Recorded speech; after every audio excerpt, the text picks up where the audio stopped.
gentlemen, may I have your attention, please?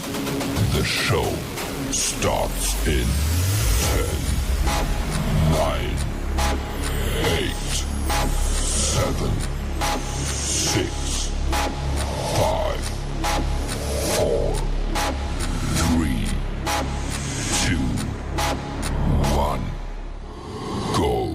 You're listening to the House of Cards on Facebook, YouTube, and BigPatriotRadio.com.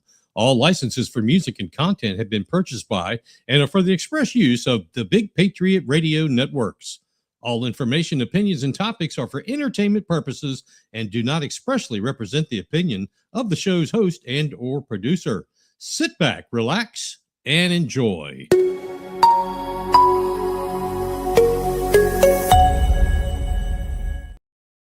Hey, good evening, everybody. Welcome again. Welcome to the Big Patriot Radio Network and Beaufort County House of Cards. I am your host, Mike Covert. It is March 12th.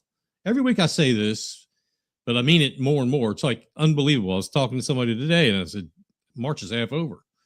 It's unreal. We're coming to you live from the Big Patriot Radio studios here in the great state of South Carolina. Welcome to everyone watching tonight. On Facebook and YouTube, and also folks that are listening via simulcast on BigPatriotRadio.com. We appreciate all of you for tuning in tonight. If you're on Facebook or you're on YouTube, like, follow, and share. Go ahead and hit that notifications bell, all that kind of stuff. The biggest thing is if you could share the show in whatever platform you're in. If you can share the show, that would be fantastic. You can reach out to us. It's going to go through your screen here in a minute, and let us know where you can find us. If somebody, say, out of state or whatever, check us out on X at Big Patriot Radio. Like, subscribe, share. Go to at Beaufort_House of Cards on Instagram. And that you can also go to at big.patriot.radio or bigpatriot_radio on TikTok, trying to make it available so everybody has a chance to tune in. Also tonight, don't forget, you see up here in the corner right there, the little QR code, that is to buy me a coffee. And I really want to thank the folks last week and the week before that did that. It was very, very kind of you. Thank you so much to support the show. We appreciate that. Buy me a coffee. You can click on the QR code. It'll take you to buymeacoffee.com / I believe it's Big Patriot Radio, and obviously buy a coffee. It's awesome. We greatly appreciate that. That's what helps keep this show going. So we appreciate that. Don't forget, on Monday nights, we are going to have, we always have, New America Movement is always on at 7 and 9 o'clock. We had some hiccups with the transfer, but 7 and 9 o'clock, and that is on Monday nights.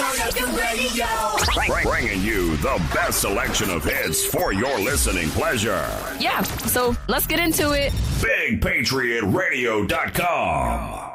We have got a great show for you tonight. The timing is going to be, we're moving some things around to fit into some schedules that are out there. We have at some point the South Carolina First Circuit Solicitor, Mr. David Pascoe, coming on the show. He's running for Attorney General here in South Carolina. There's going to be a lot of interesting conversation that we have with Solicitor Pascoe about his campaign. Tonight, this afternoon, he was in Union County giving a campaign speech in Union County, which talk about, problems. They have problems there. A lot of problems in Union County. Anyway, he's going to be coming on at some time. They don't have a lot of electricity up there, so internet's kind of rough. You get the feeling. We've got Tom Reitz coming on at some point. He is the county councilman representing District 11 on Hilton Head Island. Going to talk to him about some things and his run to enjoy that seat again on Beaufort County Council. We've also got James Seidel coming in. He is of Crime and Cask News. He's going to be coming on here in just a bit. We're going to talk to him about the Murdaugh murder mystery, so to speak. We had him on here before several weeks ago, and now even more proof that Murdaugh didn't do it, at least not by himself, in my opinion. You're going to be amazed. This is, if you thought that we had proof before, but you really weren't sure, well, I don't know how much more we could do, or he could do. The proof is in the pudding. It is truly in the pudding, and you're going to enjoy this. More on that coming up. We've got commentary on why and how, get this, constitutional law is never superseded by organizational law or an organization's bylaws.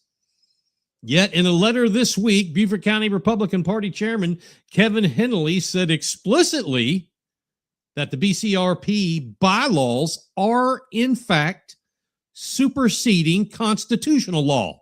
That's right. You heard that right. We're going to show you what he said, not just tell you what he said. We're going to show you. You make up your own mind. I say, au contraire, my friend. Nothing supersedes constitutional law in the United States of America. You can try all you want, but that just is what it is. Introducing to you. You're on House of Cards. Live on Facebook and YouTube. It's going down now. Locked and loaded with the truth. We're waiting for a couple things to happen here. Let's see. Let me see here. We were hoping to have the solicitor, the candidate for attorney general, to be calling in like right at now. I know, James, you're back there in the green room. Can you hear me back there? All right.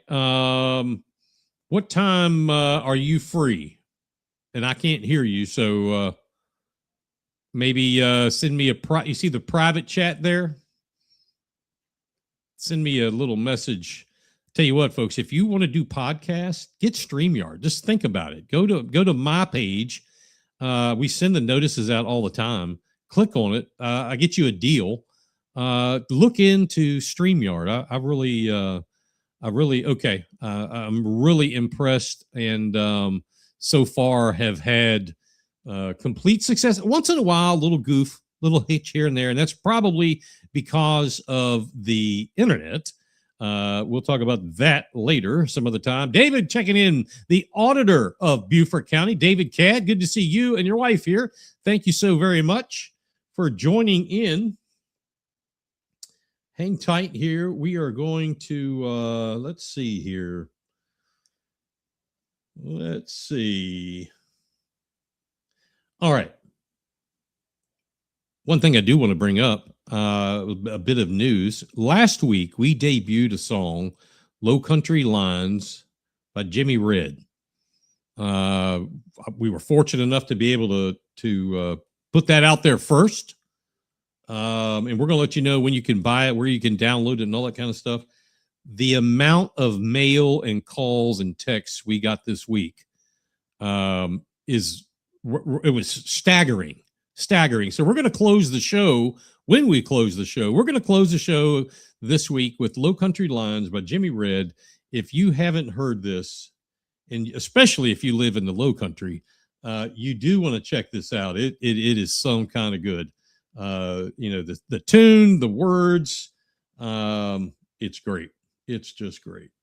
All right, let's go ahead and let me find. All right, we're going to go ahead and go with our guest that is in the house already. As I said a few weeks ago, we had author, journalist, crime fighter James Seidel on the show about one of his best sellers called Defending Alex Murdaugh, Not Guilty by Reasonable Doubt. Great book. Go to Amazon.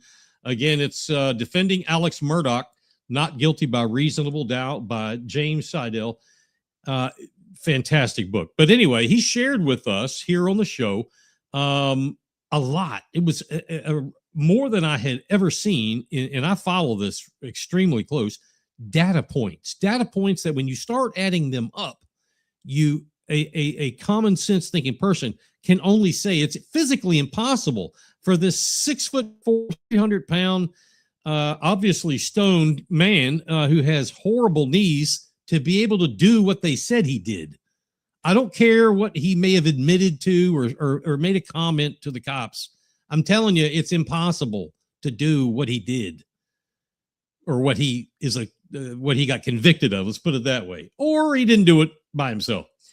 Anyway, we're going to bring James back in. He has even more proof of what's going on. So join me in welcoming Mr. James Seidel to the show. Thank you, Mike. I appreciate you having me on. Absolutely, my friend. How in the world are you? I am doing good. Been pretty busy these days. I heard that Jimmy Red song last week. Absolutely love it. So looking forward to hearing that at the end of the show. And this Alex Murdaugh thing is still keeping me constantly busy. I mean, this thing is not going away. And if your next guest, who's running for Attorney General, it gets elected, he may have to be dealing with this. So this will be interesting. Well, I tell you, it's I follow you and what's going on with Crime and Cask News, and I follow a lot of people that seem to have interest in this. Even there's a couple of gals who do it who I quite frankly don't. They're nuttier than a fruitcake. Yeah. But I still follow them because I want to get the whole side of the story. Sure. But please, let's hear about this what you were involved in since our last conversation. Sure. So I got together with a couple of firearm experts I think they're from the Beaufort area. And we met in Walterboro a few weeks ago. I work with a PI firm, Boone's Investigation Services, out of South Carolina, and they joined us. And so what we wanted to do was say the timing that the state has put down of Paul Murdaugh went into the feed room, or excuse me, he locked his phone at 8:49:01. Maggie locked her phone at 8:49:31. And so there's a couple of things that if Alec is the guy who did it, he had to have done to his son and then to his wife. And one of the things was, there's two guns, right? This is what the state said. There was two guns. There was a 12-gauge shotgun and a 300 blackout. So let's assume for a second that he is shouldering the 300 blackout, and Paul is going to be his first victim, according to the state, based off of their phones and when they lock their phones. So if at 8:41 or 8:49:01 he locks his phone and walks into the feed room, he is essentially what I guess you would refer as a sitting duck. He has no place to go. And if Alec is shouldering a 300 blackout and he's carrying the 12 gauge, a couple things have to happen, because Maggie is not going to, she's locking her phone at 8:49:31. So that's 30 seconds later. So sometime in between there, she's hearing the first shot, maybe the second shot at 8:49:31 to lock her phone and then take off. So in that particular time, Alec has to do a couple of things. He has got to shoot a straight shot, and he's 6'4". He's got to shoot a straight shot. And according to forensics, it was a straight shot. At 6'4", you're going to have a little bit of an angle coming down. He didn't have that, but it's a straight shot into the chest. Then Paul takes, according to the state, 2 to 3 steps out of the feed room and comes to the doorway. That is going to take, we timed it out anywhere from about 3 to 4 seconds to just take those 2 or 3 steps. And then he shot again. And according to the state, it's in his shoulder, goes up through and goes up to his head. And that is going to take a couple more seconds. Then you're going to take and you're going to drop that 12 gauge. and you have to get to the spot where Maggie is found by sled that night. And the reason that you have to get to that spot is because, according to Dr. Kenny Kinsey, the prosecution's star witness in this crime scene, she had stippling on her shirt, and stippling is like a dust that comes out. But according to Kenny Kinsey, it's 3 to 5 feet, maybe 6 feet tops. So you can't be at the dog kennels and shoot her. You have to be 5 to 6 feet away from her. Okay. Just so everybody understands, that's stippling coming out of the barrel of the gun. Correct. Coming out of the barrel of the gun. So he has got to get there. And what we did in this place, so this was like a shooting range, and we literally measured out the entire hangar and the entire dog kennels. And what we did, Boone's investigation played the part of Paul and Maggie. And then these guys represented Alec. And then we also did a 2-shooter scenario. Mm-hmm. See which one fit better. And we're going to show you the video of what we did. I'm going to walk you through it. Let me pull that up now. Yeah, if you can. It looks like I can too, but if you got it, go ahead. Do the video number 1. Video number 1. Number 1 here. I tell you what, why don't you do it? Sure, I'll try it. Yeah. By the way, I do love StreamYard. It is a really good tool. Okay. Did that show up? No, you got to do it on the bottom. So there you go. There you go. We got her now. Okay. So for those watching on YouTube and on Facebook, what you see right here, there's a person standing over here to the right. This is one of the people from Boone's investigation. She's standing right there. She's Paul Murdaugh. And these 2 cones right here represent the doorway to the feed room. And then you can see the yellow tape line. That is how long we measured it out down to the inch. That's how long the dog kennels are. So now you've got our Alec is standing over here, and he's got both guns in his hand. So I'm just going to hit play for you real quick and show you how this thing works out. Mm-hmm. He's going to go. There's the shotgun. He walks in. Bang. Okay, so there's the first shot. All right. So now we're assuming that this is 8:49:31. Maggie she's a total of 60 feet away, and it's like a 41-degree angle between the dog kennels and where she is found. Actually, it's 30 feet. It's where for the hangar door to the dog kennel feed room door is 60 feet. So she died right there in the middle. It was 30 feet. So remember what I said. We've got about 3 or 4 seconds we're going to go through, and she kind of does this pretty well. 1, 2, 3. Bang. Bang. There's the other one. All right. So Maggie is already running. As a member of Creighton Waters, he's like, right. She ran to her baby. Yep. All right. Now he's getting up. Oh, my poor knees. His poor knees. He's Alec. All right. So I want to show you something right here. By the time he got there, do you see that orange cone that this is the other PI from Bones? It's this orange cone right here. She is already past the spot where Maggie was found. Gotcha. And we measured that out as well. She's like, what are you doing? So that didn't work out. Let's just watch that in real time. Time you're ready, Alec.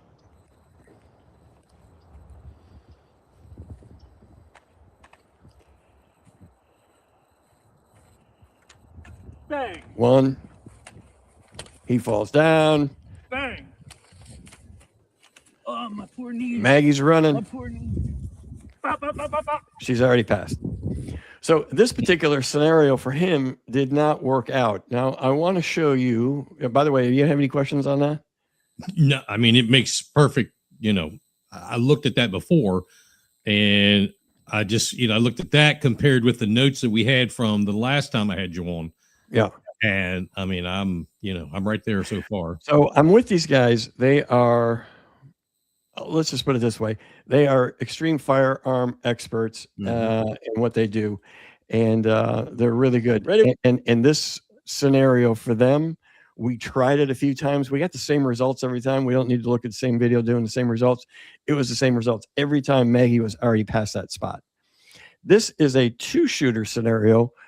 So remember, I said, 8:49:31, Maggie locks her phone. Mhm. So if Paul locks his phone at 8:49:01, and then he walks into the feed room, it takes about 21 seconds. In fact, we timed it out in this place. It took about 21 seconds to go from what would be the woods to the feed room. Now you get to the feed room door, you got about 5 or 6 seconds maybe to, yell some expletive at Paul, yell something about, I don't know, anything. Right. And then the first shot happens. And so let's take when you are. So in this scenario, we're watching the 2 shooters come out of the woods.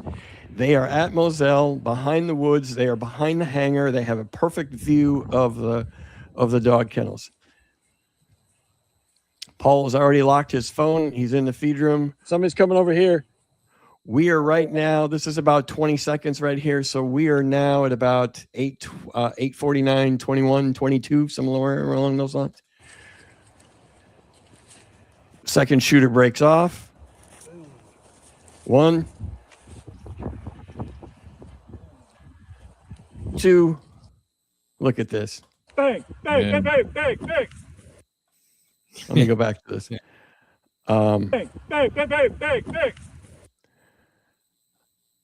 So, What was that distance right there?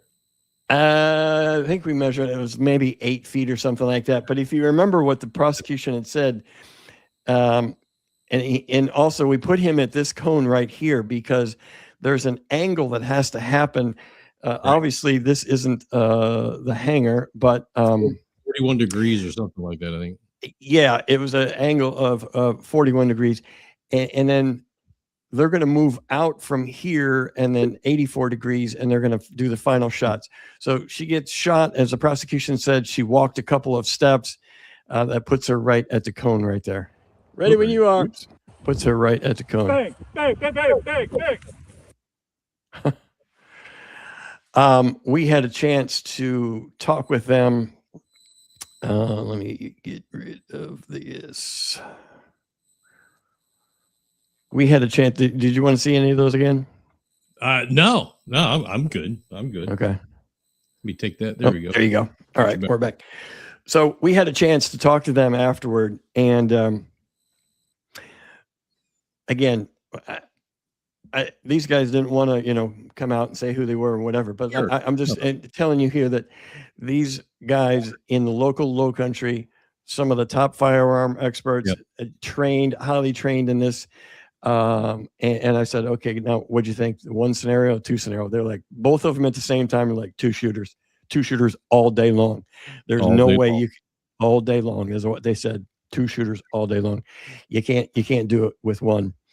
Now, you made a good point before we started that Alec didn't do this by himself. This doesn't say that, he could have, in this scenario, he could have been the second shooter if you really want to go that route.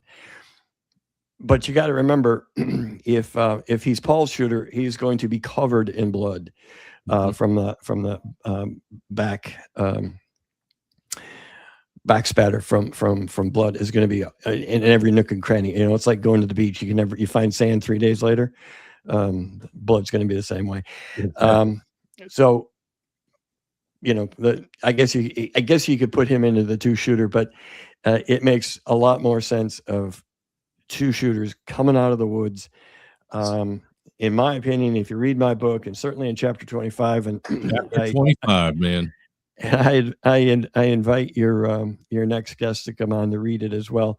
Yeah. Let me ask you the 2. I mean, it makes too much sense that there's 2 shooters. It makes almost too much sense. And why is it? I mean, this is kind of a stupid question, but there's no stupid question. Anyway, why are some people not able to listen and understand? I mean, it's simple math. It just doesn't work out. It's physics. It's time, distance, speed. It's physics. That's all it is. Here's the thing: is the prosecution never reconstructed this, and the defense never reconstructed it either. I've shown this to his defense attorneys, Jim Griffin, Dick Harpootlian. They have this information. I mean, Sled's watching this. They can have this information. It's a 2-shooter scenario all day long. It's math. It's speed, time, distance. You just can't argue that. What happens is, Mike, is I think a narrative comes out, and a narrative gets built. And when people start to believe that narrative, and believe me, I was one of them back in the day before I really started getting into this. And, I'd listen to the podcast and I'd read this and that. And then the trial started, and everything I was told didn't make sense, which is why I really started diving into this thing. Yeah. But when you believe a narrative, it's really hard. It's really hard to change a narrative. Yeah, that's true. People will come up with. The 2-shooter, the 2-shooter thought is SLED or the Attorney General's office. Are they giving that any credence right now, or is this just case closed and we got a conviction? I'm going to throw I've talked about this out here. I'm going to throw this out there because this is what I think is going to happen. Number one, I went to the South Carolina Supreme Court and watched the hearing for Alex Murdaugh, whether he's going to get a new trial or not. It was the overwhelming belief of everybody in that room. And I even saw Alan Wilson when they got done in that first half. He looked over at Creighton Waters and he shook his head like, oh my. I don't think anybody walked out of that Supreme Court thinking that Alex Murdaugh is going to stay where he is and he's not going to get a new trial. Those Supreme Court justices really came down hard on the state of South Carolina. And for Sixth Amendment rights, I think rightly so. So I think he's going to get a new trial whenever that opinion comes out. But my point is when that opinion comes out, SLED has tried to protect this, and that's fine. That's the Attorney General's office. They're doing their job. They're trying to keep the guy where they got him. However, once that gets overturned and it gets sent down for a new trial, I believe that SLED is not going to, and the Attorney General's office is not going to fall on the sword. They are going to go after everybody and everything associated that had anything to do with this jury tampering, including the clerk, or if it was anybody in the media or attorneys or pizza workers, I don't care. Anybody who had anything to do with this thing, they're going to go after because they're not going to blame themselves. And I don't blame them. And I want to make sure people understand, at least I know you've got viewers watching, my viewers, and I know there's a lot of political figures that are watching right now. I want to make sure they understand, at least my feeling with this is, yes, I believe Alex Murdaugh is a horrible, horrible person. I agree. His financial crimes and what he did to totally innocent people is horrific, and he should never see the light of day. I also believe that no matter who you are, you shouldn't serve time for something you didn't do. He's never going to get out of prison. That it's not about that. I want to see the people who who really did this, be held to account. Right. It's more about that for me than it is, he's not guilty. Let him, get that off his record. I really could care less about him, but the people who did this need to be held to account. Right. And I also shared with not only Jim and Dick, but I also shared with SLED some information and evidence that I had that I've got a new book coming out, but and the Stephen Smith case, which is a 10-year-old cold case down in Hampton. But to me, the evidence is pointing to an origination with Stephen Smith, moving on through the boat case that Paul Murdaugh was involved with, to eventually the demise of Paul and Maggie. And then after I originally shared that with Jim and Dick and SLED, I had another individual who has nothing to do with this. Very credible individual came forward with evidence that corroborated everything that we had presented to Jim and Dick and to SLED, and I handed that over to them as well. So, people ask, well, why isn't SLED doing anything? I'm like, because they have their guy. They have their guy exactly where they want him. Yeah. But if this thing gets tossed, and I believe it's getting tossed, it's a whole new ball game. James, I'm not sure. I have a feeling, but everybody has their own opinions. But in reading your book and watching it every day, in watching all these different things and reading all these other books, I believe that white pickup truck and the Stephen Smith part of this, the boat wreck and this murder, I believe they are all intertwined. And in my opinion, this is just mine, Paul was the one to be gotten rid of, and Maggie wasn't supposed to be there. I agree with you 100%. In this new book, I'm going to be covering this, and if you go to crimeandcask.com, you can read about it too. But I did an article in an interview with Blanca Simpson. She was the housekeeper. Yeah. And she was on the stand. Dick Harpootlian was cross-examining her, and he was talking about something, and she just kind of went off and started talking. She goes, well, I was about to leave. It was about 3:30, and I went upstairs, put some clothes away. Must have been in Paul's room or somebody. And she goes, and I looked down towards the hangar, and there was a car, or there was a truck there. And Dick didn't pay much attention to it at the time because he was cross-examining her. He probably didn't, wasn't ready for it. And she's like, well, at first I thought maybe it was Paul, and I didn't really know. So I just unlocked the door and I left soon after. And I mentioned that to Dick, and he was like, he couldn't remember. And he's like, oh yeah, no, I remember that. I'm like, why didn't you ask her? Whose truck was it? Yeah. Because that was the first question I asked her. And I interviewed her with her book author, co-author, and I sent him a text, and I said, here's a picture that I want you to show to Blanca. And I don't want you to tee this up like, does it look like this? Is it kind of like this? I'm sending you a picture of a truck. I want you to ask her, is this the truck you saw down at Moselle? So when I met with Blanca, and I said, why do you think it wasn't Paul? And she said, well, that's easy, because all the Murdaughs, doesn't matter who, whether it was Granddaddy, whether it was Alec, whether it was Paul, Buster, any of them, and they all seem to have these white four-door Ford F-150s. It's like the most popular one down in Low Country. They all park the exact same way. And I said, the exact same way? She's like, the exact same way. And then I said, well, you sure it wasn't a 250? And then she started getting mad at me. She's like, Jim, I know the difference between a 250 and a 150, and even from 1,100 yards or whatever the distance is. And so it got to the point where she was like, whose truck did I see? And I told her whose truck it was. And then it was like a deer in headlights. And all of a sudden it started to retract a little bit. And then she's like, I don't know. And it kind of all goes back to Stephen Smith, but yeah. So there you go. That white truck was not Paul's. It was not anybody that was working there. Is right. James, Blanca, friend of hers, Paul's. There's more to this to come. Man, I tell you what, folks, if you haven't got the book, you need to get on Amazon, I believe it is. Yeah. Defending Alex Murdaugh beyond, not beyond a reasonable doubt or whatever. Not guilty beyond a reasonable doubt. Not guilty. That's it. Beyond a reasonable. You got to pick that book up. It's a great read. It's not terribly long. In chapter 25, my gosh, you got to grab yourself a coffee or a wine or a drink or whatever it is. You need to settle in on chapter 25. It's probably one of the longer chapters, but I go in detail, literally second by minute, second by second. It was a 3 whiskey read for me. Well, maybe I need to make the next one a little bit longer, make it a 4 whiskey. Ladies and gentlemen, crimeandcask.com. Check him out. James Seidel.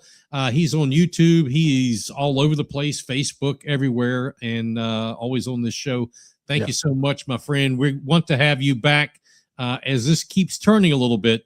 We're going to stay in touch, and we'll bring people more news. Absolutely, and I'm going to stick around for this Jimmy Red song because I can't hear it anywhere else. Absolutely. All right. Thank you, buddy. See you. All right. It is 7:30 7:37, 20 minutes almost before the top of the hour. You have an incoming transmission. Drop the tailgate, y'all. Your attention, please. You're listening worldwide to DJ Magic Mike We're gonna have a good time. on BigPatriotRadio.com. All right. We are going to have hey Nina, 3 whiskey read. There you go. I mean, what can I say? Anyway, good to see you. Glad you're watching. We appreciate you tuning in. Hope all is well. Still coming up tonight, we have, the name of the show tonight is War Being Waged Against the People. That's got to have your interest piqued, along with the comments that I made before we got with James that the BCRP has something out there in writing that they believe their organization's bylaws supersede the U.S. Constitution.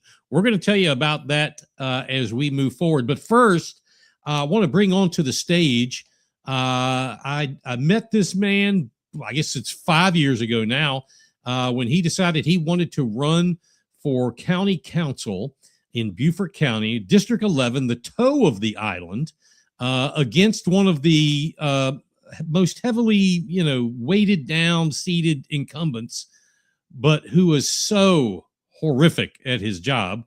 Anyway, joining us again tonight from Hilton Head, here is, let's take that off.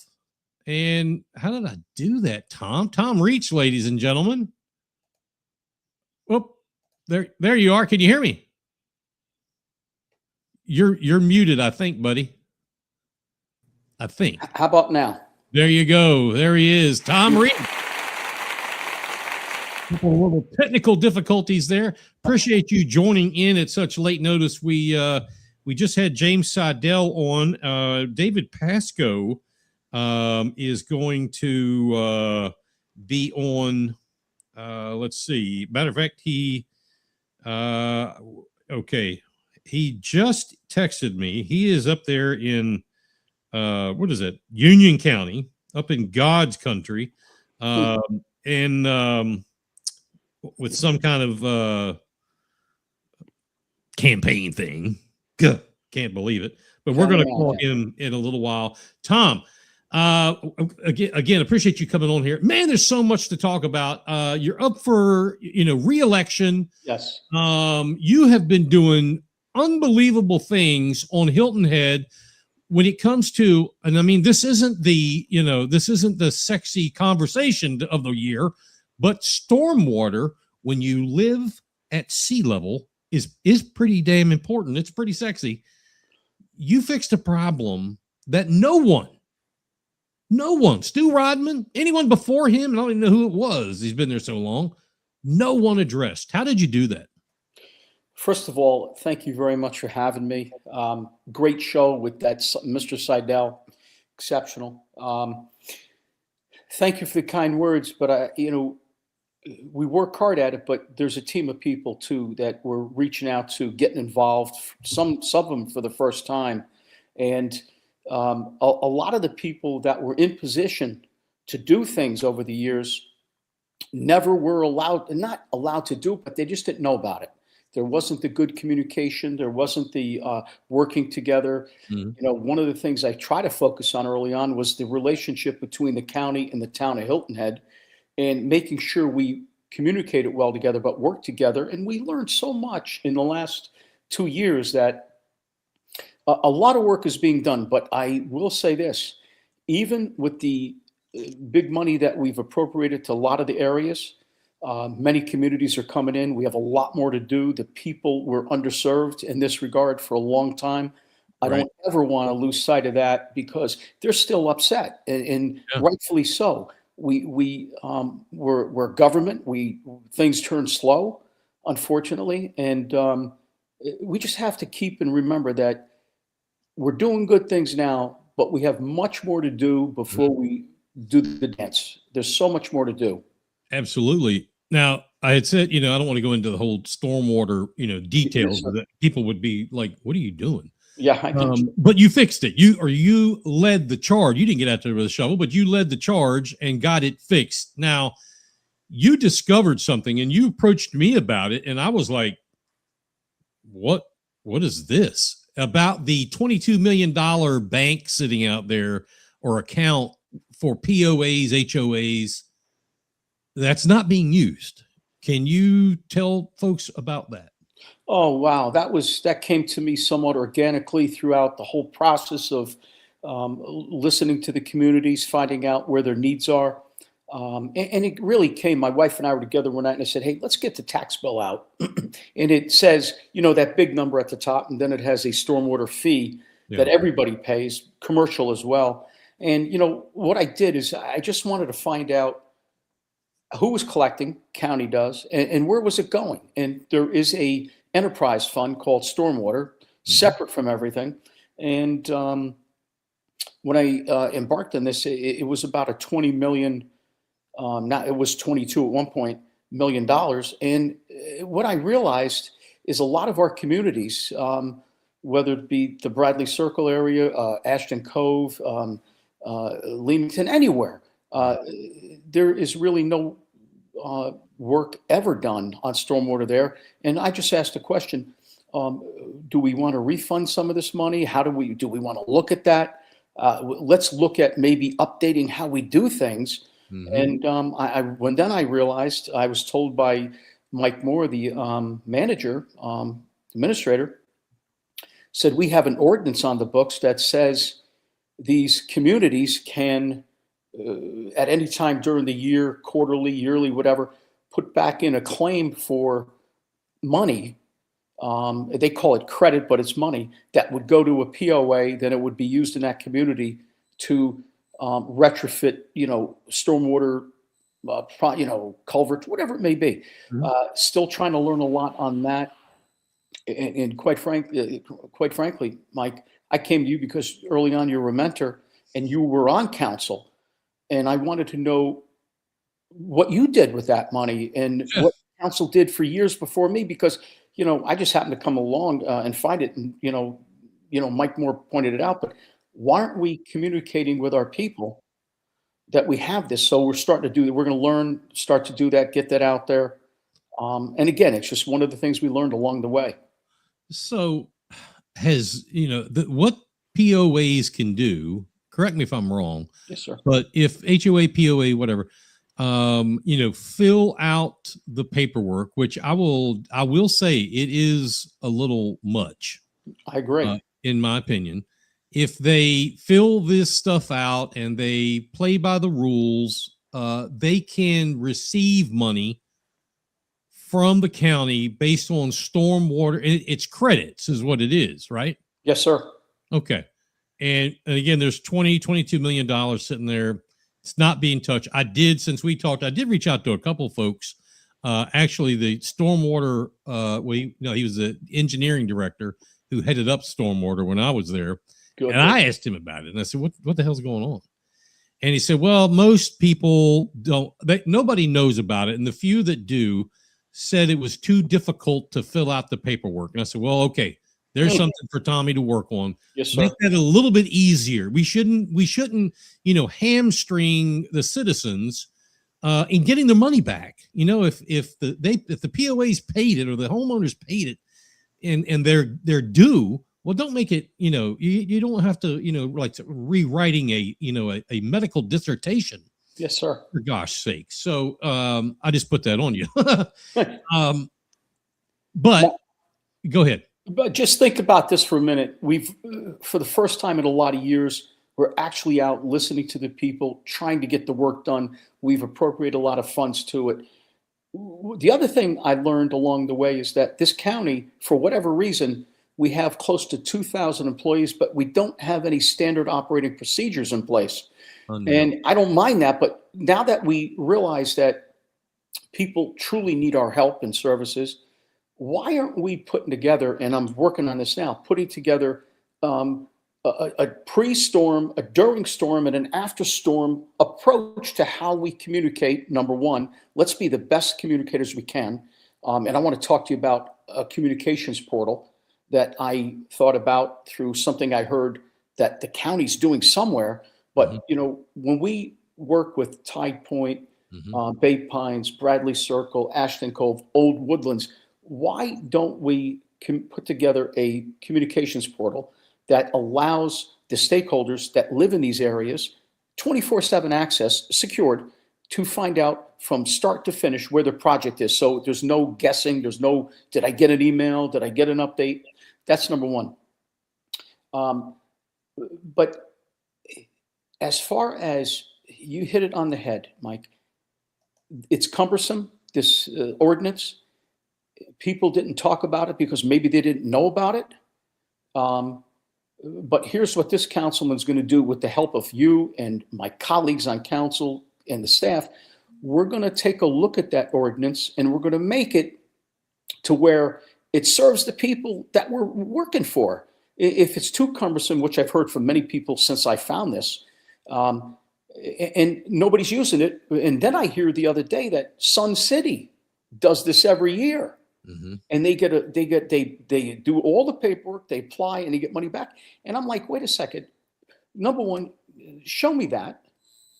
Show us that as a team. Let's learn it together, and let's get it out to all these communities that have, you know, again, not only are we in a low country, but this island right here that I represent is surrounded by water. Yeah. You know, to me, well, and another good thing in the last 2 years too, Mike, is that both the town and the county have come together, and the town came up with an idea based on all the work that I was bringing their way with stormwater.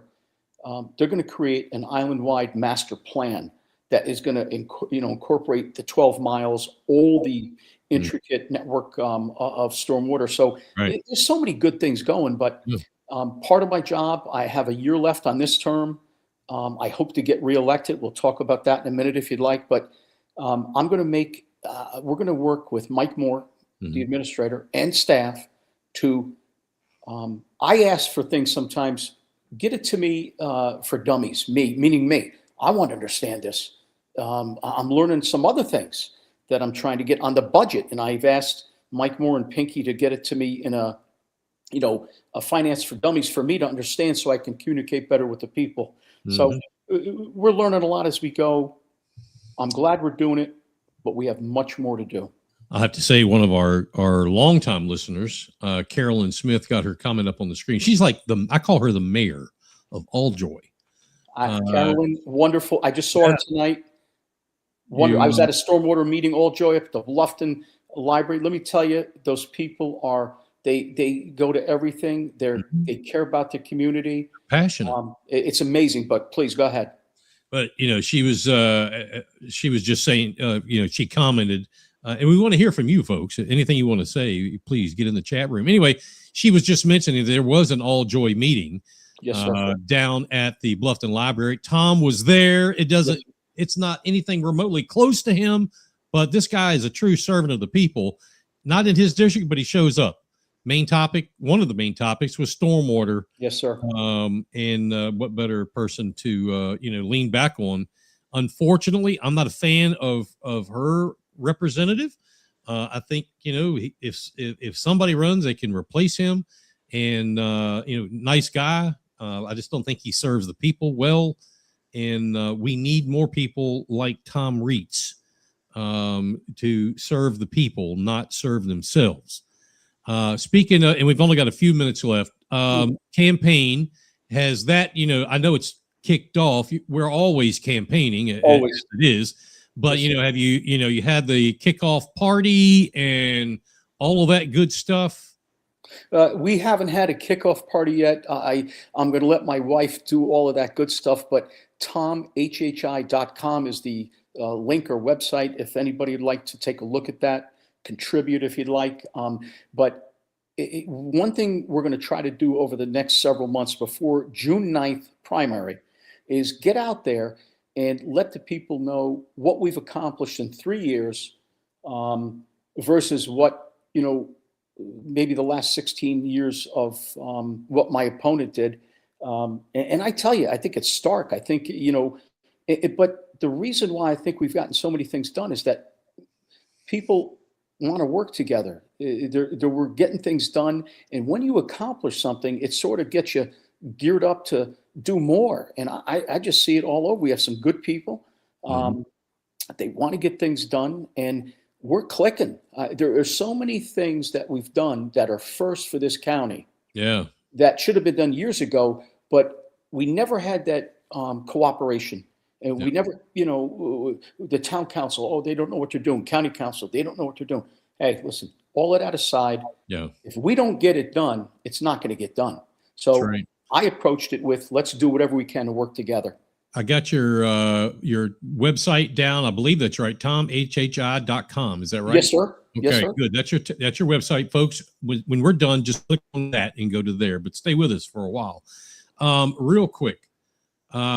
Infrastructure. When I talk to people all over this county, the number one thing that I hear, if I were to add, in an aggregate meaning, infrastructure, meaning roads, water, sewer, bridges. Yes. I hear that above anything else. Yes, sir. I know the county and the municipalities, you all put together this task force. I think the chair is Lisa Solka, former mayor of Bluffton. Yes. I'm sitting here going, okay, I see what they're going to be putting together, the list of infrastructure problems, and we have them. I mean, that's what I'm saying. We know we need infrastructure repairs and et cetera. Yes. People are scared of, or they're not scared. They're weary and leery of two things. One, that they're going to put in phase 5B in Bluffton back into this, when people who live here have been fighting that for years and are being told, no, it's dead, and it always rears its ugly head. That's the first thing.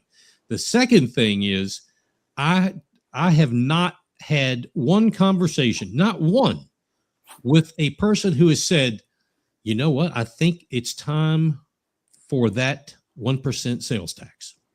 Not one.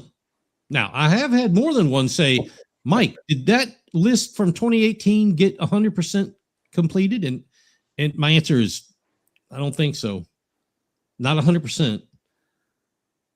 Tom, I know you as a council person and the other council members can't, go out and push for it or push against it.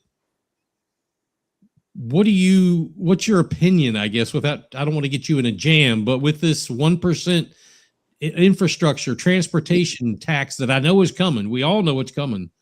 How is that going to be sold as something positive? People know they need it, but the people do not trust that it'll be done because the one from 8 years ago is still not done. And you have to say enough is enough. What say you? Number one, I think you hit it really on the head. What's going on? TAC, Transportation Advisory Committee, is now been put together. They're probably into the third or fourth meeting. It was a group of people, 15, that were put together by council people and municipalities, led by Lisa Solka, as you said. I'm telling you now, that group, I think I was at a meeting yesterday that was held at Hilton Head Town Hall. I believe they're looking at, one of the key things one of the members said was, how do we get past basically that 2018 promise where there were so many projects that we couldn't live without? So, the people believe that. They ponied up that 1 cent or 1%. And to this day, I don't think anything, maybe a couple pathways are out of the thinking stage, but the work has not been done. So this TAC, is charged with addressing those concerns and advising not only council, but the people. I believe we're going to ask TAC to come in. I think it's May 11th. And I believe that it's May 11th, that they're going to address council, and it'll be a live session that everybody could see what their recommendations are. It's number one. Let me just back up to 5B. You said that.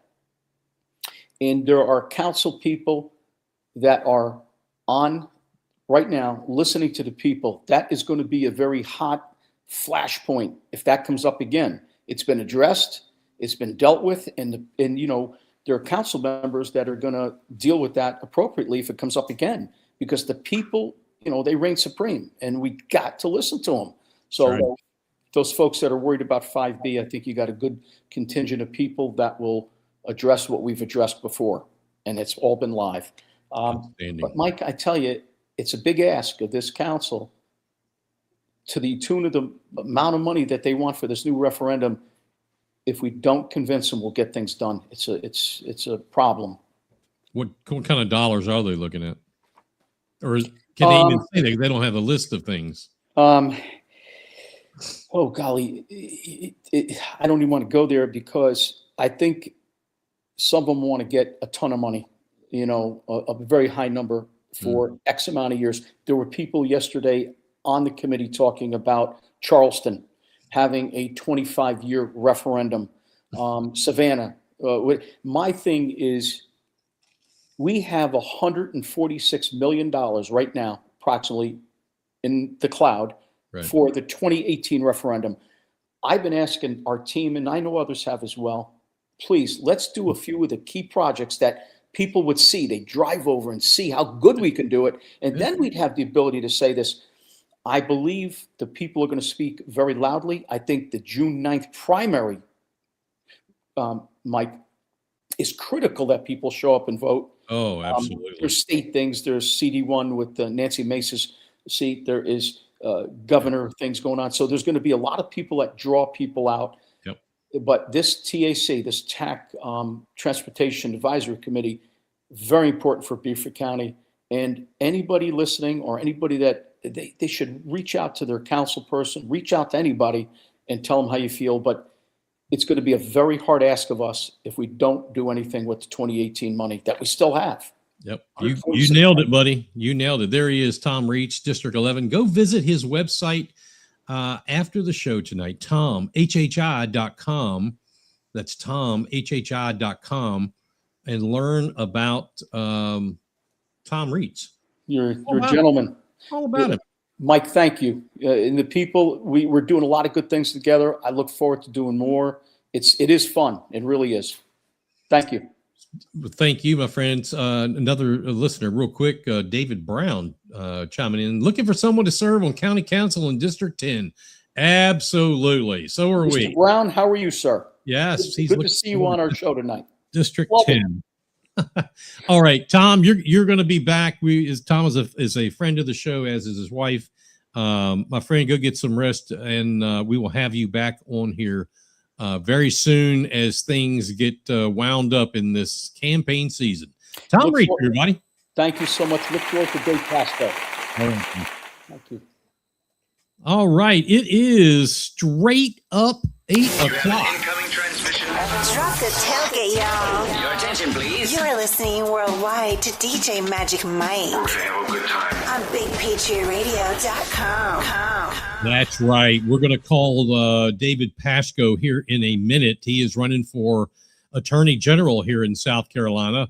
We're going to let him, he's driving right now. We're going to let him get a little bit closer. He is in the middle of nowhere between Union County and Dorchester County, somewhere in the abyss of the Midlands. Today, I want to talk to you about something that sounds technical, but actually lies at the heart of fairness, legitimacy, and the rule of law inside any organization. And that is the relationship between organizational law and constitutional law. Now, I want you to, I'm getting somewhere, but I got to set the framework for you. There's organizational law, POA bylaws, association bylaws, political party bylaws, that kind of stuff, and constitutional law. So many organizations, like I said, political parties, civic associations, nonprofits, clubs, even corporations operate under a set of internal rules known as bylaws. Now, these bylaws are meant to provide structure. They explain how meetings are conducted, how officers are elected, how decisions are made, and how disputes are handled. That is bylaw, organizational law. In other words, bylaws are a manual for how an organization governs itself. Fair enough. But there is a crucial principle that must always be remembered. Organizational bylaws do not supersede constitutional law. They cannot override it, they cannot replace it, and they cannot exist outside of constitutional law. In the United States, the ultimate legal authority is the United States Constitution. That document is not just a historical artifact collecting dust or just a symbol of national identity. It is the supreme law of the land. That's the top dog.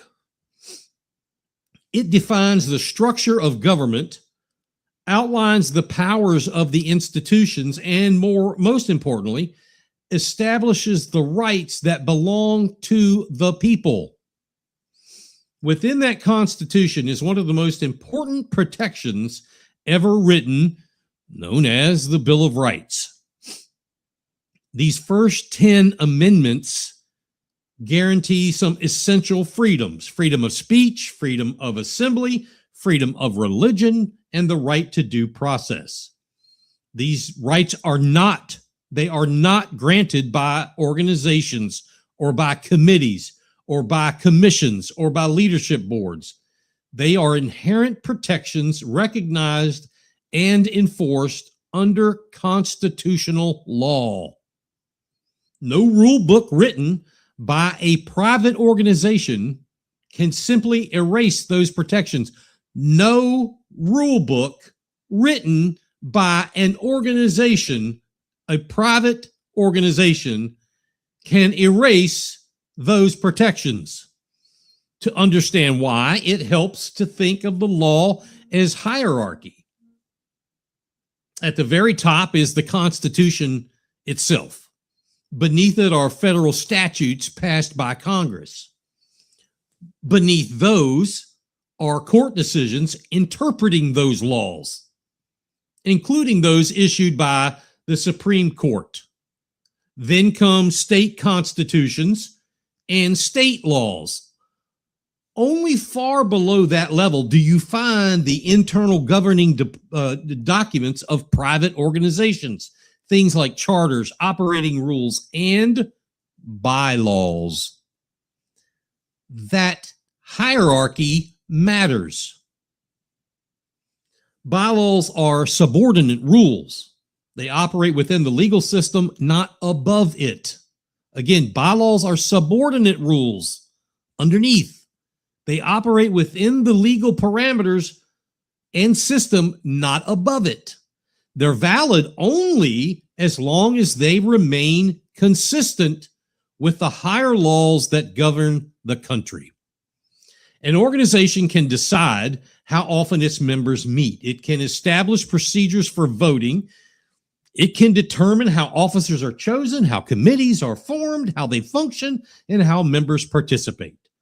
But what it cannot do is claim that its internal rules override constitutional protections or federal law. It doesn't work that way.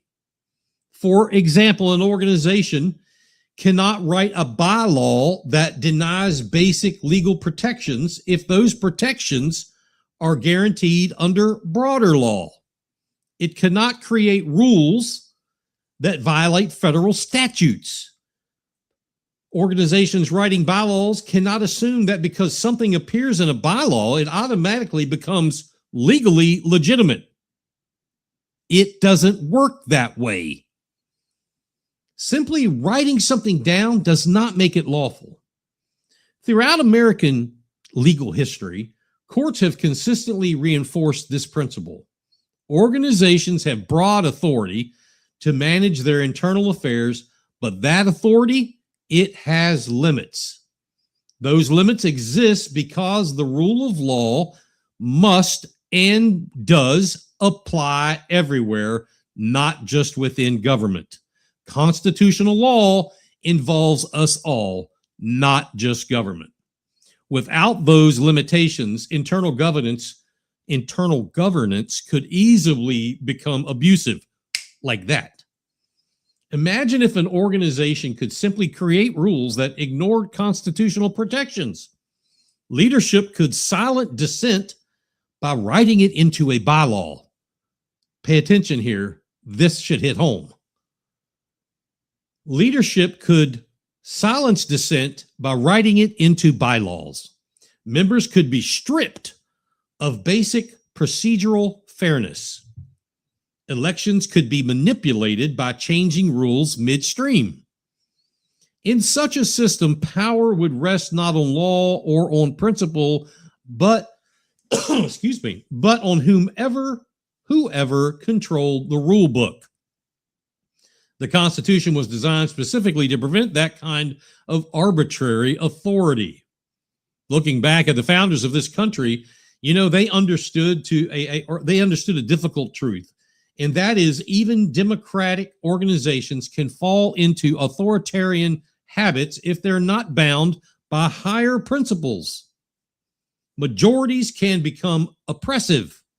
Leadership structures can become entrenched, and internal rules can be twisted to serve that power rather than fairness. This is why constitutional law exists as a safeguard. The Constitution sets other boundaries and outer boundaries of legitimate authority. How smart were these people back in 1775 and 1776?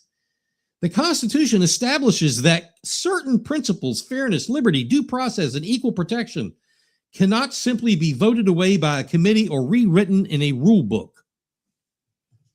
Now, some people will argue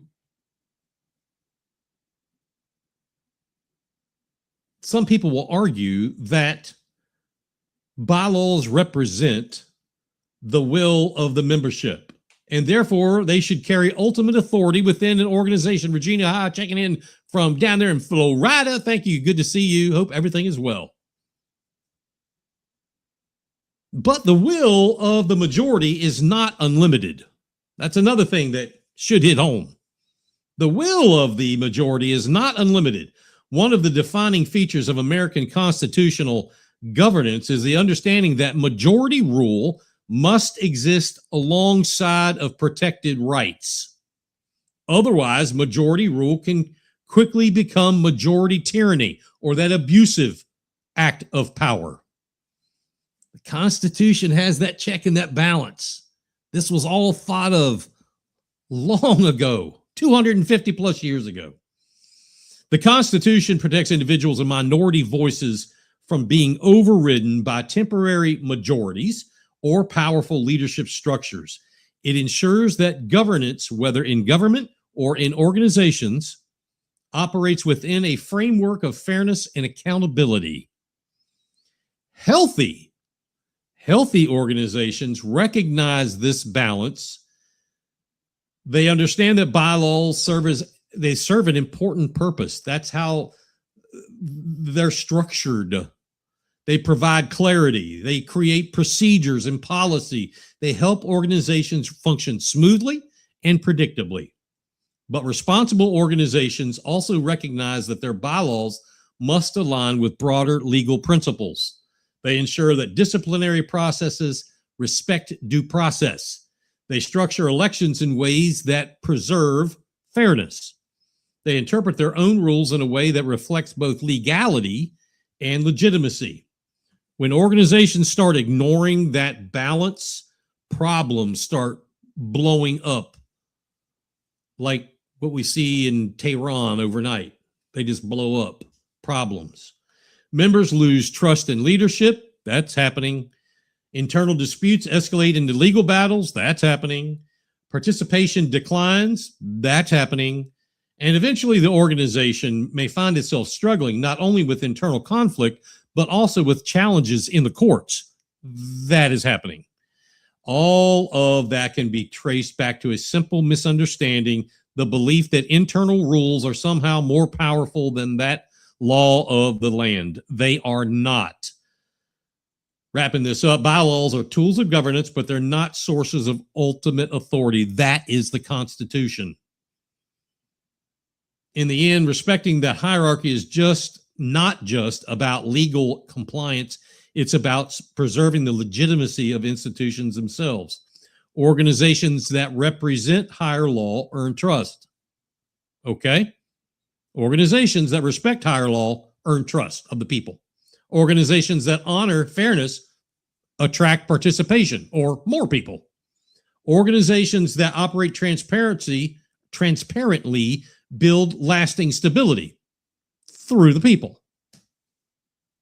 As a member of Rotary and past president of the Bluffton Rotary Club, their organizational bylaws are fantastic, but they operate within the framework of the Constitution. The proper response, or actually, if someone was to say to you, the bylaws say so, that's because the bylaws say so. And you'll hear in a minute that's what somebody's saying. The proper response is not blind acceptance. The response is to ask a simple and necessary question. Here it is. The bylaws say so. Do those bylaws respect the law of the land? They'll never outrank the Constitution. So why do I say all of this? Well, last week, we told you about Hilton Head Island resident Mike Tunner getting the proverbial boot from the county GOP. We read his statements about it. We even gave the floor to the GOP, and we read their statement about it. It's what came after that that is shocking. Literally, I had to read it like 3 times because I was telling myself, I didn't just see this. So let's put this up here. And let me find it. Entire screen. We're going to go here. Hang tight 1 second. And away we go. On your screen should be the Beaufort County Republican Party summary of resolution vote to discipline Mike Tunner, March 26, 2026. This is written by the chairman of the Beaufort County Republican Party. This has several sections. I think it's 7.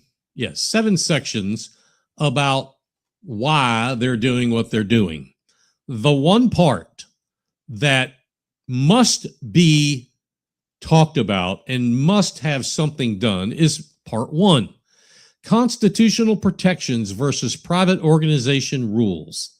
Some argued that the BCRP leadership is attempting to silence dissenters and that the U.S. Constitution protects freedom of speech, including the right to rise up against authority. It's important to distinguish here the Constitution safeguards citizens against government overreach. It's the next piece highlighted. The BCRP is a private political organization, and the relationship between the executive committee and our members falls under the jurisdictions of our BCRP bylaws and Robert's Rules of Order, not constitutional law.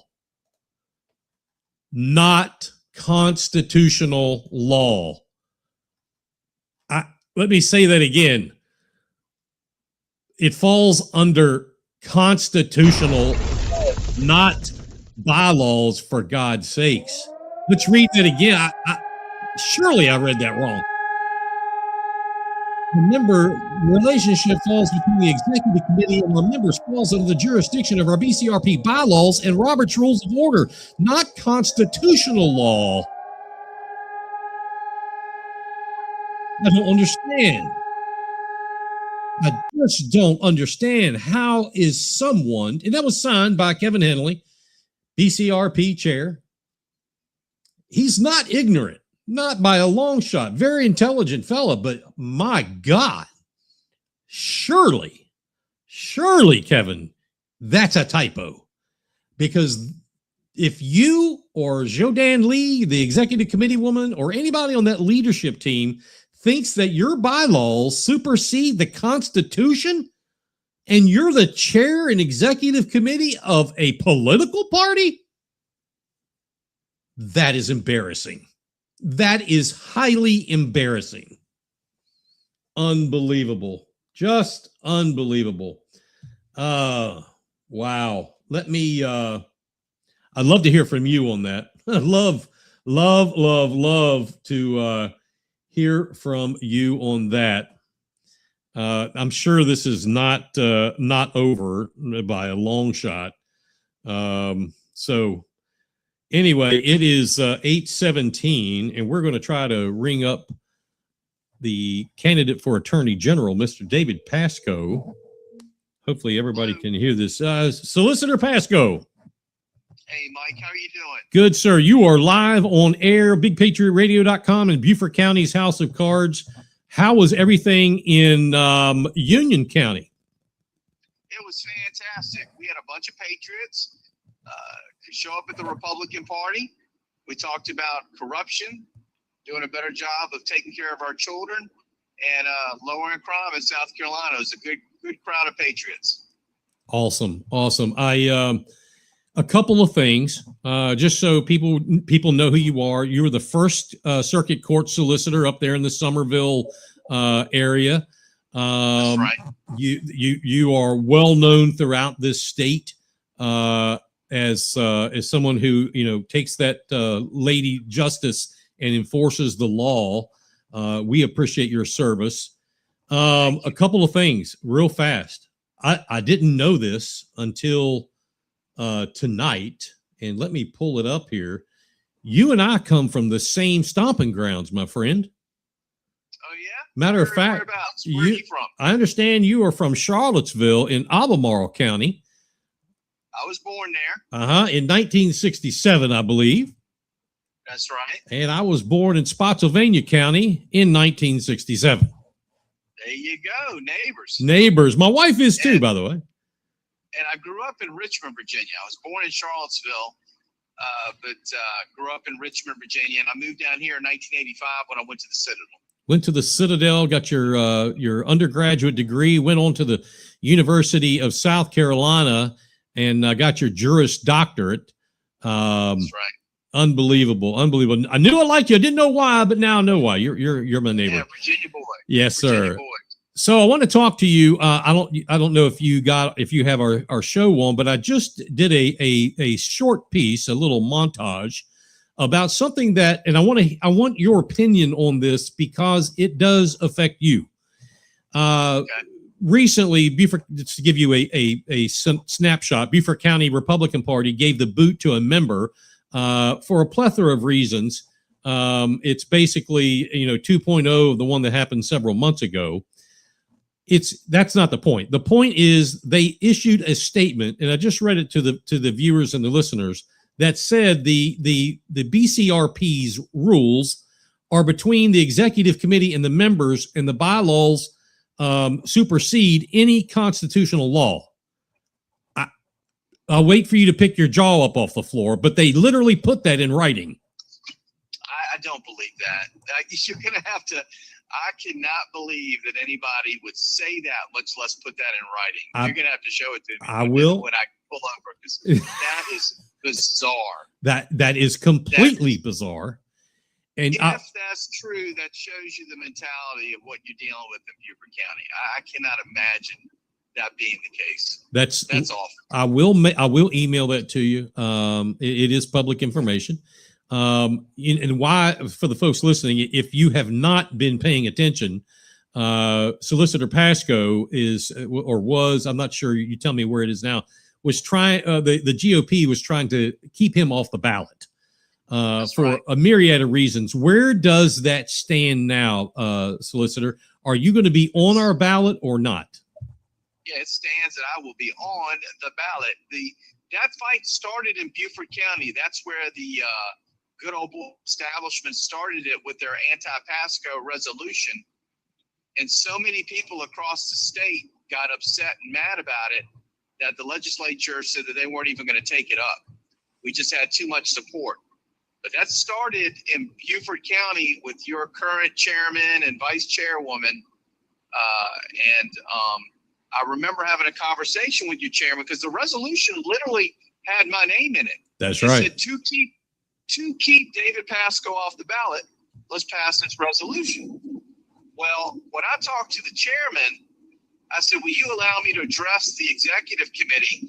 Because there are a lot of lies in this resolution, just a ton of mistruths.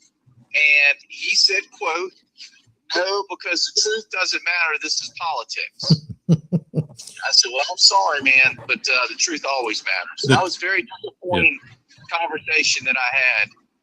But because of that, there was such an outcry from Beaufort to Greenville to Pickens to Horry that the legislature said, no, we're not taking up the McKissick resolution / bill that would keep Pascoe and others off the ballot. Outstanding. Let's go to the deeper point of this. I believe, and this is just me, I believe that was because as solicitor, you had run on the Democrat ticket. In 2024, you publicly said, I'm going over to the red side, and I'm going to, be a Republican. And then, and eventually when Alan Wilson said he was going to run for governor, then you decided you were going to run for attorney general. That's my synopsis, why they're upset. Yeah. And I would have run for attorney general even if Alan Wilson had not decided to run for governor, but to run for attorney general. I voted in the Republican presidential primary in 2024. And I probably in primary in June of 2024, but the good old boy establishment in the Democratic Party ran somebody against me in the Democratic primary. Okay. And what I love about, I'm going to talk, your viewers need to hear this. Don't talk bad about my Democrats in Orangeburg County. You can talk bad about them everywhere else. Even though they spent thousands of dollars calling me a MAGA man, MAGA Democrat, and someone who courted MAGA, because I've gone across the state for the last 4 years talking to Republican groups about the need for judicial reform and cleaning up Columbia. Even though they did all that, it was true, I still got 82% of the vote. Outstanding. Because I'm going to tell you why, Mike, and you know this.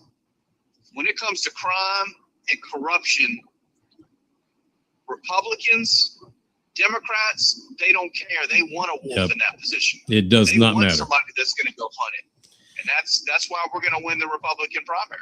So I'm a wolf in sheep's clothing, but I'm not. I'm a wolf in wolf's clothing. Yeah. And let's talk about that. I mean, your track record, if people, want to know, well, okay, he's a solicitor. Who's he put behind bars? Well, I'm glad you asked, because you are probably, you've probably done the most in this state that I've been able to research in putting political corruption behind bars. Yeah. I think so. Well, I convicted and removed from office the Speaker of the House, the President pro tem of the Senate, 2 majority leaders. I sent the former chairman of the Judiciary to prison. I have gone after and had both Republicans and Democrats removed from office in the legislature because of corruption. I don't care what party you are. If you're corrupt, we need to take you out.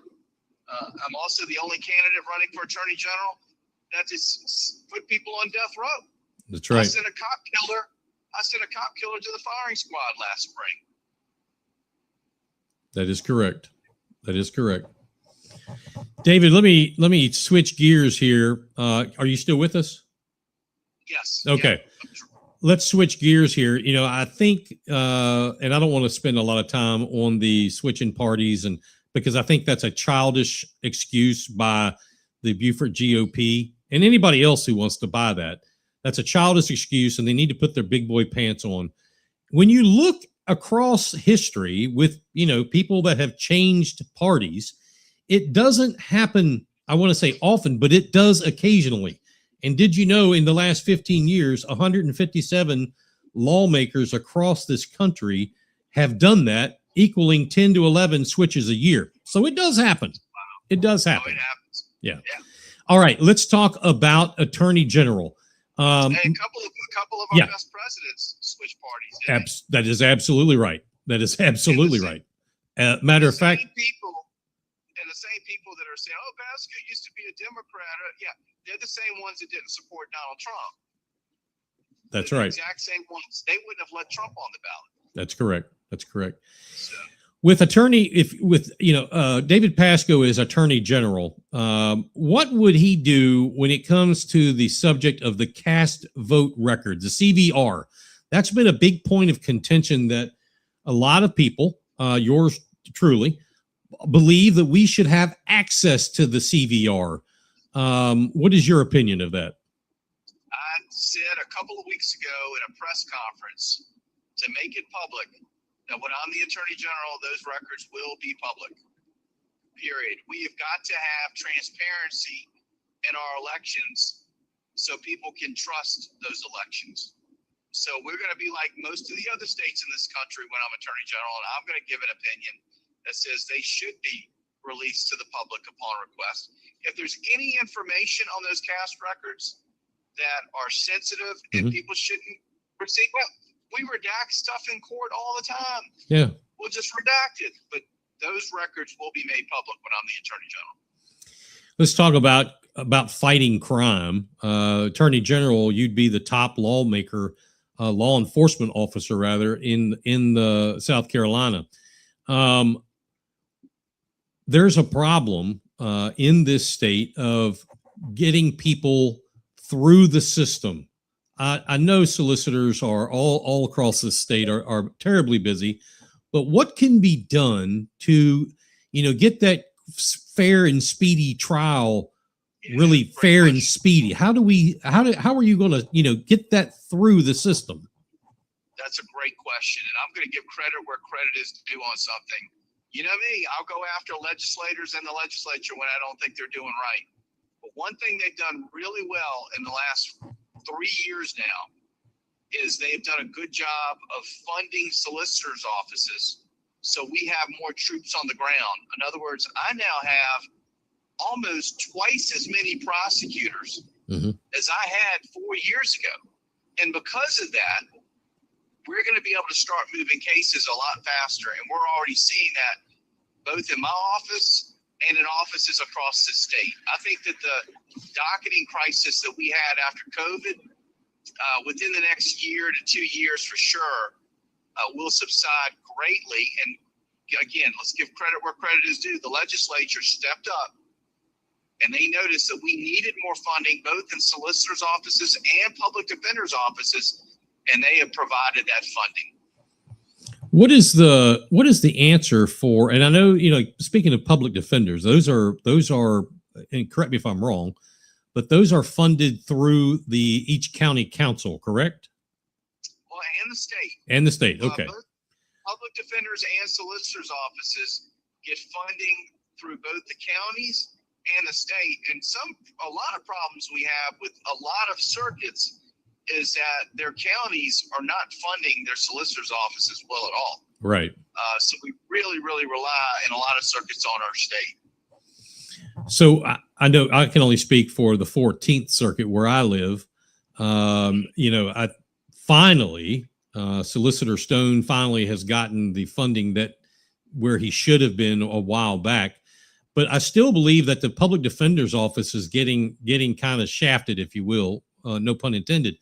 But in talking to some folks in the community, they kind of corroborate that by saying that they cannot get, a meeting with a public defender, or there's not enough of them, or something of that sort.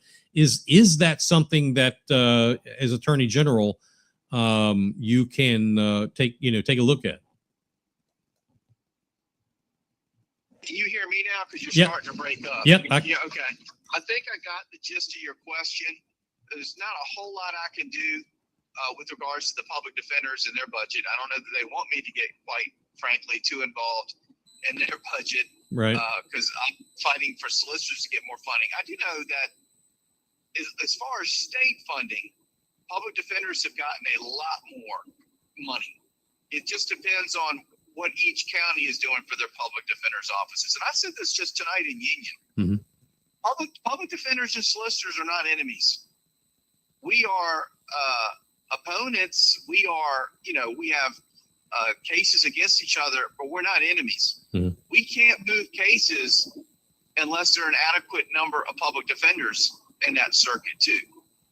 So, for what it's worth, I would do whatever I can to make sure they're adequately funded by giving an opinion.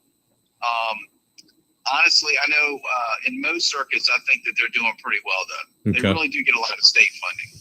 Let's talk about one of the big killers in this country, and that's fentanyl and fentanyl-laced drugs and so forth. Are we doing enough in South Carolina to prosecute those who have either been peddling or manufacturing or whatever with the fentanyl? And if we're not doing enough, what can you do as Attorney General to trim the curve of people dying by fentanyl?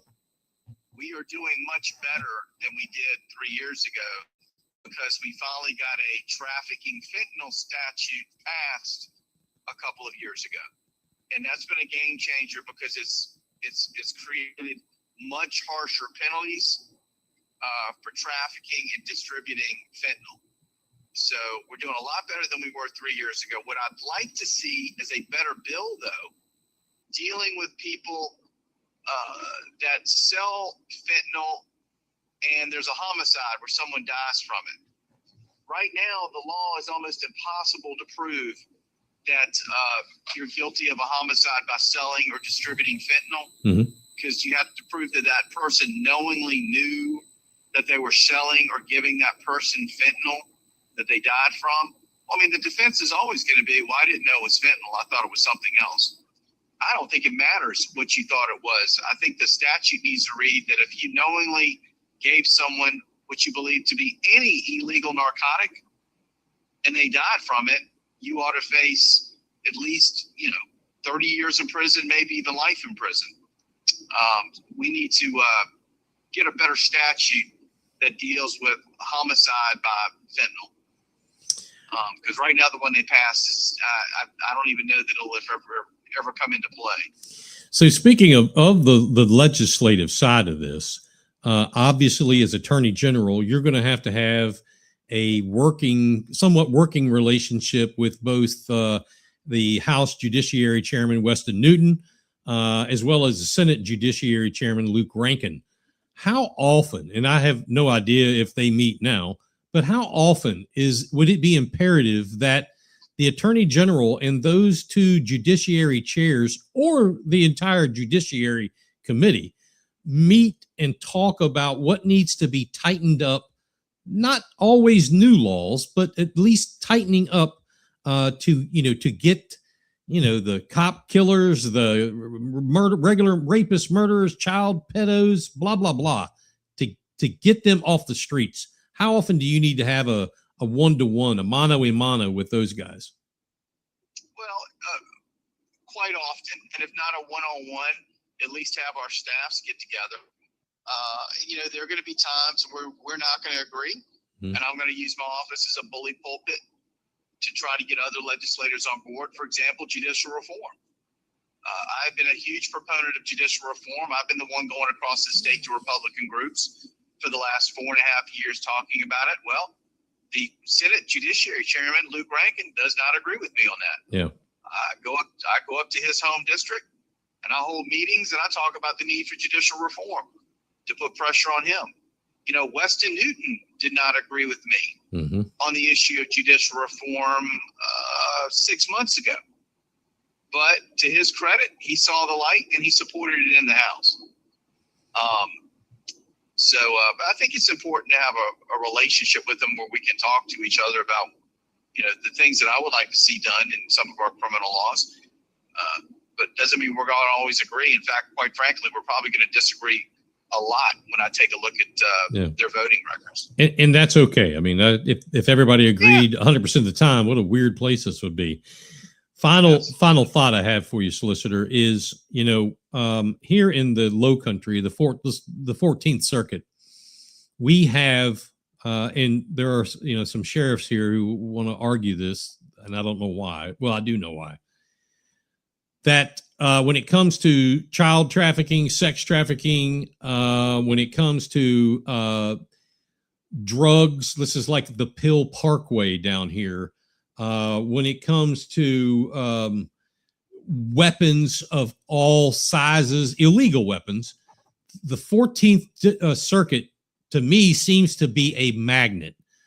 What needs to happen in your legal mind, and as Attorney General, what needs to happen to begin to turn that here in this area?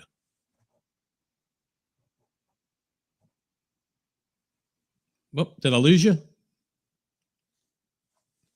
I'm not sure if I still have him or not. No, well, that was that was it. That was it. We'll see if he calls back. I would like to, excuse me, I would like to know what can be done. I've talked to local, legal people and law enforcement. Some will acknowledge it. Some will not acknowledge it. I believe those that do not acknowledge it say that because they're afraid, people aren't going to come here. I've got news for them. It doesn't matter what you do or don't do. People are going to come here. You could stop the economic development push and they're still going to build here. You could stop the, attraction for people to move here and they're still going to move here. So anyway, Lee checking in. Judicial reform is absolutely critical. Appreciate Solicitor Pascoe's leadership on that. You're absolutely right. Hey, Beth checking in. Constitution's got to be the ruling law of the land. Our republic was founded on the Constitution, which was inspired by the rights given to us by God. And truth absolutely matters. I like David Pascoe when I met him on Hilton Head. Fantastic, Beth. Outstanding. Appreciate you listening in. It's unfortunately the solicitor. I would assume he is just out of range. The interesting part, though, I ran some queries into, I think it's called Pew, P-E-W, Pew Research, and about about legislators that changed parties. It's rather interesting as to why, and they broke it down to ideological shifts in their party. Makes sense. Electoral strategy makes super sense. And then conflict with party leadership or personal ideological change. Those ideologies can change as we grow, and that's okay. Anyway, more on that to come. Let's see, what else do we have? That is going to be it for this week. Wow, I want to tell everybody, thank you to David Pascoe for talking to me. Thank you to James Seidel for coming on board. We're going to be back next week, hopefully, 7 p.m. right here on Facebook, YouTube, and simulcasting on BigPatriotRadio.com. We got a lot of stuff to go through. You're not going to believe more stories. Please don't forget to like and share this stream and click on the notifications bell. Also, be sure to click on the link and buy me a coffee first. All right. Don't forget to like and share this stream and click on the notifications bell on YouTube. Follow us on Facebook and down below on X and Instagram. Until next week, be safe and watch your six. Good night.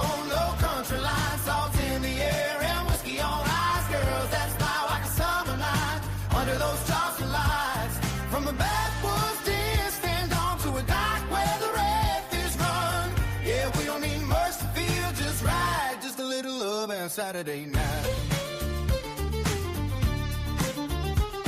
Palmetto moon in a shotgun sky. Duck blind waiting as the birds fly by. Camouflage and a thermos cup. Cold morning air gonna wake you up. Downtown King Street neon glow. She laughing loud at a country show. Got sand on boots from Sullivan Shore. Says she ain't leaving, wants a little more. Every mile marker down Highway 17 feels like a memory wrapped in gasoline. We're living on the low country line, salt in the air and whiskey on ice. Girls that shine like a harvest moon, singing every word out of tune. From a pine